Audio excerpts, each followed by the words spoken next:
Did you know that over a century ago, before computers and fancy software, African Americans were using hand-drawn charts to fight racism? This is the story of how W.E.B. Du Bois and Ida B. Wells weaponized data to challenge stereotypes and demand justice. Our journey begins in Paris, 1900. The city is hosting the Exposition Universelle, a world's fair showcasing the achievements of nations. Hidden within the Palace of Social Economy, an exhibit unlike any other is taking place. It's the exhibit of American Negroes, curated by W.E.B. Du Bois, a brilliant sociologist from Atlanta University. Du Bois, born just 3 years after the end of the Civil War, dedicated his life to understanding and combating racial inequality. He understood that statistics, when presented visually, could shatter deeply ingrained prejudices. With the help of his students at Atlanta University, an all-black team painstakingly crafted nearly 60 hand-drawn infographics.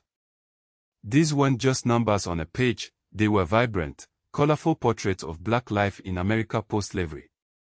Imagine pie charts bursting with reds, blues, and golds, meticulously drawn by hand on graph paper. One chart shows the percentage of black Georgians born in the United States, a stark 86.6%. Another reveals the average income of a black family, a meager 84 cents a day, compared to the national average. Land ownership among black farmers, a paltry 10.7%.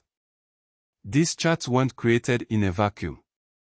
Du Bois and his team relied on a network of black field researchers, many of them Atlanta University alumni, who fanned out across the South to gather data from communities. They used U.S. Census data, conducted their own surveys, and tapped into a network of nearly 100 black sociologists. The exhibit extended beyond charts. 500 carefully selected photographs depicted black Americans as professionals, educators, and landowners, challenging the demeaning caricatures that dominated popular culture. These images showed Atlanta University faculty, families in their homes, and children attending school. Du Bois called his charts data portraits.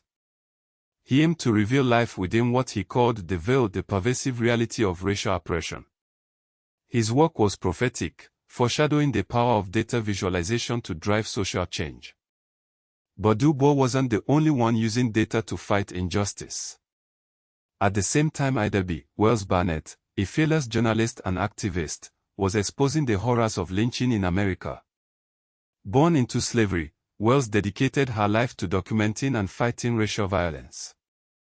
Her groundbreaking work, A Red Record, published in 1895, presented a chilling account of over 10,000 lynchings of African Americans between 1864 and 1894. But Wells didn't just provide numbers, she mapped the violence. Her maps, among the first uses of choropleth maps in the U.S. for racial violence, showed the geographic concentration of lynchings, with Mississippi, Georgia, Texas, Louisiana, and Alabama as the epicenters.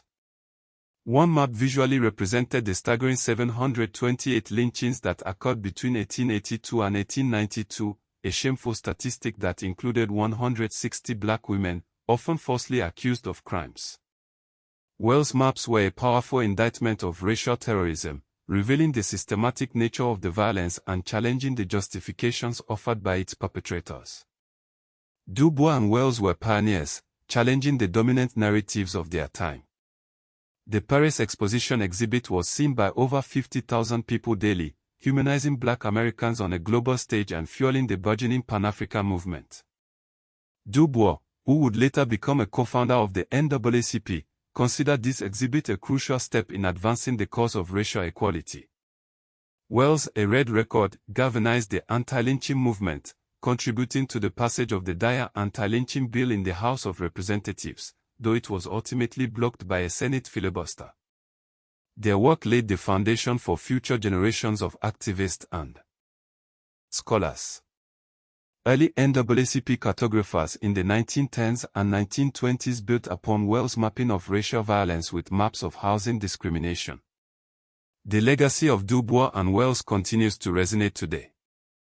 Their pioneering work has been digitized by the Library of Congress, reaching millions online and inspiring contemporary data visualization projects. Du Bois' Pan-Africanist vision, informed by his data portraits, influenced African independence leaders like Kwame Nkrumah of Ghana. Today, modern African data visualization projects, such as South Africa's census visualizations on inequality and Nigeria's Bois Ida project for corruption transparency, echo the spirit of Du Bois and Wells. The impact of their work isn't only about celebrating progress. It also prompts deeper inquiry into the complexities of data and representation.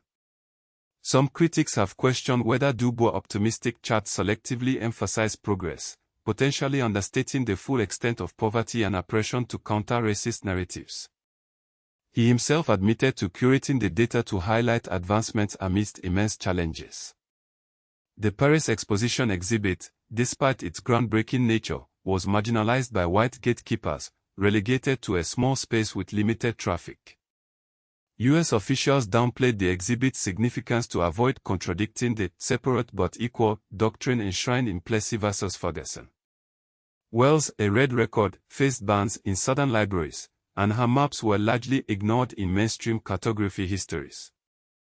Even Du Bois' Atlanta University Sociology Lab, which trained over 100 black sociologists, saw their contributions erased after his departure in 1910. The story of Du Bois and Wells is a testament to the power of data visualization to challenge injustice. It reminds us that data can be a powerful tool for social change, but it is crucial to acknowledge the complexities, biases, and challenges inherent in its collection, interpretation, and presentation. By understanding their work, we can gain a deeper appreciation for the ongoing struggle for racial justice and the enduring power of visual storytelling.